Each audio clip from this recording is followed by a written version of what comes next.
Hello বন্ধুরা, moment of beauty আরেকটা নতুন ভিডিওতে সবাইকে অনেক অনেক স্বাগত।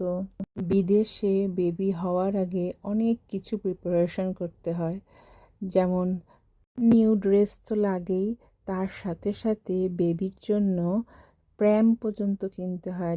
দেখো এখানে তারই আনবক্সিং চলছে, সমস্ত কিছু কিন্তু পার্ট বাই পার্ট ছিল, সেগুলোকে এবার ফিক্সড করতে হবে। দেশে যদি কারো বেবি হয় তাহলে সে বাবা মা বা ঠাকুমা দাদু দিদা যেই হোক নিজের লোকেদের কোলে কোলে এখানে ওখানে যেতে পারে, ডাক্তারের কাছে বলো বা সব জায়গাতে ঘুরতে পারে, কিন্তু বিদেশে কিন্তু সেটা মোটেই পসিবল না। এখানে সবাইকেই বেবি স্ট্রলার কিনতেই হয়। বহু বছর পর আবার সব কিছু নতুন করে শুরু।